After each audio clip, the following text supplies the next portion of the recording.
श्रोता बंधु ओडिया धारे आपण मैंने शुणुले उपन्यास मला जह्न। यह आगु आम 4टी भाग शुणी सारीचे। आज आम पंचम भागटी शुणा। हम आउ कौन आस बो कहला। आज अपूर्व कुआड़े बड़मा कहले कहीं मु कौन आसे ना एठिकी मु कौन मना करुच्ची आस ना बोली। तेबे सबुदिने नुहे गरीबों कथा कौ दिन केमिति मन पड़ जाए सीना। कौन करिबिलो भौणी तू तो घरटीए करुछु जानुना कौन केते अड़ुआ जंजाल मरिबाकू दंडे तर हुए नाही एई जलारे। सेहिथिपाई केते थर विचारिलेणी पूरी पळेई जिबाकू सबु छाड़ी छुड़ी दे।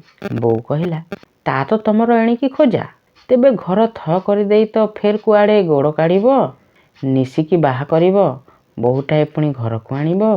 बड़मा कहले हाँ तम मानंको कल्याण थिले केतेबेଳ जाए आउ किछि पाटी सुभिला नाही। तापरे बड़मा आगरे पचारिले हाँ गो तम सती पुआणी होई जीवा कथा कौन हैला कि। घर भितरे पान भांगुथिले हाथ मोर एकाथरक बंद होईगला ए कथा शुणी। बो कहला कहूथिले तो ए माघ मास को पठेइबे बोली कौन होउची केजाणी। बड़मा कहले हाँ पठेई दियो चंचल बुझिल सती बो दिने तो पुणी पठेइबाकू हबो आग होउ पछ होउ जेड़े बेगिए जंजालरू खलास हब सेते भल। मन होउथाए घरू बाहरी आसी पचारिबाकू बड़मांकू तम झीटी तमकू जेबे एमिति जंजाल होईची आज जाए ताकू बाहा करी नाह काहींकी शुणे। निज पेटरू पुणी आपणा रक्त मांसरू जन्म होई झियो हेले बोली कौन एते ओडुआरे से होई पड़ती माँ मानंकू। बुढ़ा हेउ असुंदर अगुणर होउ पछके घरर चलती जिनिस परी ए झियो गुड़ाकू गोटाए काहा बेखरे छंदी देई ए माँ मानकर कर्तव्य सरे परा। खाली झियो खाई पी सुखरे रहिले हेला किंतु जहा पाई ए सुख लोड़ा ताकू कौन भूल रे भी किए पचारे ए विषय किछि। आउ किछि समय कथबार्ता होई बड़मा उठिले दुआर मुह जाए जाई पुणी फेरी कहले मला जोउथि लागी आसीथिली निया लगा मोर मने नाही कहबाकू। बो पचारिले कौन कि आम नाथर आज जन्मदिन 22 वर्षरे तार गोटाए घाटी थिला सेहिथिपाई ठाकुरंको पाखे मानसिक रखिथिली तमे आउ सती संज बेलकू जीव नाही टिके आम घर को भोग पाइबाकू। बो कहला से तो घरे नांती मु आउ केमिति जीवी कुह हौ से जीव पछके। संज बेले खूब तोफान करी मेघ उठिला अंधार देखी बो कहला मेघ तो एमिति उठेलाणी सती तू केमिति आउ जीवु तो माउसी घर को। घरे जाई शोइली पवन रे कबाट झरका धड़ धड़ होई बाड़ेई होउथाए आउ से शब्द रे घर भितरे मु चमकी पड़ुथाए। तांको घरु मते आउ किए से डाकिबाकू आसिला कि केतेबेले के जानी टिकिए छाई निद माड़ी आसिलाणी मते किए झुलाई देला खूब जोर रे निद भांगीगला। धड़पड़ होई उठी बसी देखिली बौल मो हाथ गुटाणी कहूची मला शोई पड़ुलुनी कि बेल बुड़ू बुड़ू। कहली बौल तू केतेबेले आसिलु मो घड़िए हेला परा एठी बसी तते उठौची आ जीवा परा मुह पोछि पदा को आसिली। कहली चल जीवा। बो को कहिचु हाँ। पड़िया पारीर धान फूल महकरे वर्षा पवन को सेदिन निशा लगी थाए। सरग आबुरा मेघ गहली भितरे पशी से हुरु जोरु लगाई देई थाए सेते लागी तार ए दुरंत पण को टाहुली करी मेघ जाक एणे तेणे पलाई जाई थांती जेमिति। नाथरनांको घरे पहुँचला बेलକୁ भल करी वर्षा आरंभ होई गलाणी। दांड परस्तरे गाँर केते जण लोक बसी कथबार्ता होतांती ता भितरे नाथनना थांती बोध हुए। बौल मते एकाथरके घर भितर को नहीं गला।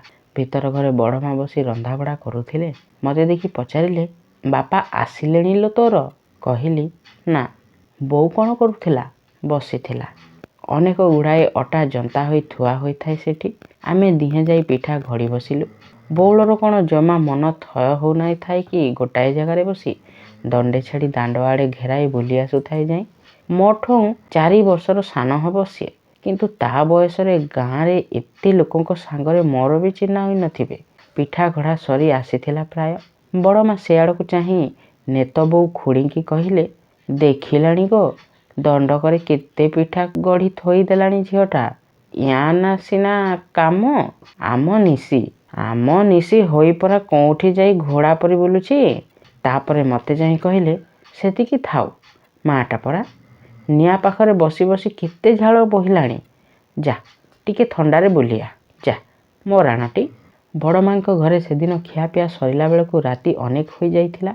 ବଉଳ ଆସି କହିଲା, ବୋଉ କହିଲା ରାତି ଏତେ ହେଲାଣି, ଏଇଠି ଶୋଇପଡ଼। ଭାରି ଲୋଭ ହେଉଥାଏ ରହିବାକୁ। ତାହେଲେ ନାଥନନାଙ୍କୁ ତ କାଲି ସକାଳୁ ଆଉ ଥରେ ଦେଖିପାରିବି। କିନ୍ତୁ ଜୋର କରି ସେ ଇଚ୍ଛା ଦମନ କରି କହିଲି, ନାହିଁ ବଉଳ। ବୋଉ ସିଆଡ଼େ ଚାହିଁ ବସିଥିବ ମୋତେ। ଘରେ ଆସି ପହଞ୍ଚିବା ଆଗରୁ ଭଲ କରି ବର୍ଷା ଆରମ୍ଭ ହୋଇଗଲା। ଭିତର ଘର ପିଣ୍ଡାରେ ବୋଉ ମୋତେ ଦେଖିପାରି କହିଲା, ବର୍ଷାରେ ତିନ୍ତିଲୁ ନା ଗୋଟିପଣେ? ଲୁଗା ପାଲଟି ପକାଇ ଯା, ଶୋଇପଡ଼। ବୋଉ ଚାଲିଗଲାରୁ ତୁନି ତୁନି ଯାଇ ଘରେ କବାଟ କିଳି ସେଇ ଓଦା ଲୁଗାରେ ଶୋଇପଡ଼ିଲି। ନାଥନନାଙ୍କ ଦିହ ଲାଗି ବାସୁଥିଲା ସେ ଲୁଗା। ମନେ ହେଲା ଆଜି ମୋର ମଧୁଶଯ୍ୟା। ଆଉ 2-4 ଦିନ ପରେ ସତକୁ ସତ ମୋର ଶାଶୁଘରକୁ ଯିବା ଆୟୋଜନ ଯେଉଁଠୁ ପ୍ରବଳ ଭାବରେ ଚାଲିଲା, ଭୟ ଆଉ ଭାବନାରେ ଦରମରା ହୋଇ ଦିନ ରାତି ଖାଲି ବିଛଣାରେ ପଡ଼ି ରହିଲି। ମୋର କିଏ ଅଛି ଏତେବେଳେ ମନ କଥା ବୁଝି ମୋତେ ଏ ସଙ୍କଟରୁ ରକ୍ଷା କରିବ? ନିରୀହ ଛେଳି ଛୁଆକୁ ବଳି ଦେବାକୁ ନେଇଗଲା ବେଳେ ତା ଆଖିର କରୁଣ ମିନତି କିଏ ଶୁଣେ କି? ମଣିଷ ଜନ୍ମ ପାଇ ମୋ ଦଶା ଯେ ଆଜି ତାଠଉଁ ବଳେ। ଆଜି ମୋତେ ପିଲାଦିନର ପରିଚିତ ଥାନ ଛାଡ଼ି ସବୁଦିନ ପାଇଁ ଯିବାକୁ ହେବ କୋଉ ଅଜଣା ଅଚିହ୍ନା ଲୋକଙ୍କ ମେଳକୁ। ମୋ ଯିବା କଥା ହେଲା ଦିନୁ ବୋଉ ତ ସବୁଦିନେ ଟିକେ ଟିକେ କାନ୍ଦୁଥିଲା। ସେଦିନ ତାର ଆଉ କାନ୍ଦଣା ବାଧା ମାନିଲା ନାହିଁ। ମୋତେ ଧରି ସକାଳୁ ସଞ୍ଜ ଯାଏଁ ଭାରି ବିକଳ ହୋଇ କାନ୍ଦିଲା। ମୁଁ ତା ସାଙ୍ଗେ କାନ୍ଦିଲି। କାନ୍ଦି କାନ୍ଦି କେତେବେଳେ ଅଚେତ ହୋଇପଡ଼ିଛି ମୁଁ ଜାଣେନା। ଚେତା ହେଲା ବଡ଼ମା ସେତେବେଳେ ମୋତେ ନେଇ ସବାରିରେ ବସାଇ ଦେଲେ। ସବାରି କବାଟ ଫାଙ୍କରେ ନାଥନନାଙ୍କ ଦିହି ଦିଶୁଥିଲା। ମୁଁ ତାଙ୍କ ଲୁଗା କାନି ଜୋରରେ ମୁଠେଇ ଧରି କାନ୍ଦିବାକୁ ଲାଗିଲି। ନାଥନନା ସେତେବେଳେ ଯାଏଁ ଖୁବ୍ କାନ୍ଦ ସମ୍ଭାଳିଥିଲେ, ଆଉ ପାରିଲେ ନାହିଁ। ମୋତେ ବୁଝେଇ ବୁଝେଇ ଅନେକ ବାଟ ସବାରି ସାଙ୍ଗେ ସାଙ୍ଗେ ଗଲେ। ତାପରେ ଫେରି ଆସିଲେ। ବାଟ ଦୁଇପଟେ ପିଲାଦିନ ଚିହ୍ନା ମୋର ଗଛ ପତର ସବୁ। ଯାହା ଛାଇରେ ବସି କେତେ ନିଶୂନ ଦିହରେ ମୋର ନାଥନନାଙ୍କ ସାଙ୍ଗେ କଟିଯାଇଛି। ଗୋଟି ଗୋଟି ହୋଇ ମୋଠୁ ବିଦା ହୋଇ ପଛକୁ ଚାଲିଗଲେ। ଗାଁ ମୁଣ୍ଡର ସେଇ ଗହଳିଆ ତାଳବଣ, ଜୋର କୂଳେ କୂଳେ ବାଉଁଶ ବଣର ନହକା ଛାଇ ତଳେ ଶିଉଳି ଲଗା ସେଇ ବଡ଼ ପଥରଟି, ଗାଧୋଇଲା ବେଳେ ନିତି ଯାହା ଉପରେ ଗୋଡ଼ ଘଷେ, ସବାରିର ଅଳ୍ପ ଫାଙ୍କ ବାଟେ ସମସ୍ତେ ମୋତେ ଥରେ ଥରେ ଚାହିଁଗଲେ। ଆଉ ତ ଏମାନଙ୍କୁ ଦେଖିବି ନାହିଁ। ଆଖି ମୋର ଲୁହରେ ପୂରିଗଲା। ତକିଆରେ ମୁହଁ ମାଡ଼ି ମଲାଙ୍କ ପରି ପଡ଼ି ରହିଲି। ଦୂର ଗାଁର କୋଉଠି ଗୋଟାଏ ନଡ଼ିଆ ଗଛର ପତର ପାଲିଙ୍କିରେ ଚଢ଼ି ସେତେବେଳେ ଅଷ୍ଟମୀ ଚାନ୍ଦ ଶାଶୁଘରକୁ ଯାଉଥିଲା। ଗଛ ଛାଇ ଛଇଳା ଗାଁ ଦାଣ୍ଡରେ ତାର ଅନୁକୂଳ ଚିତା ପଡ଼ିଥିଲା କେତେ ଜାତିରେ। ରାତି ଗୋଟିକ ବାଟରେ କଟିଗଲା।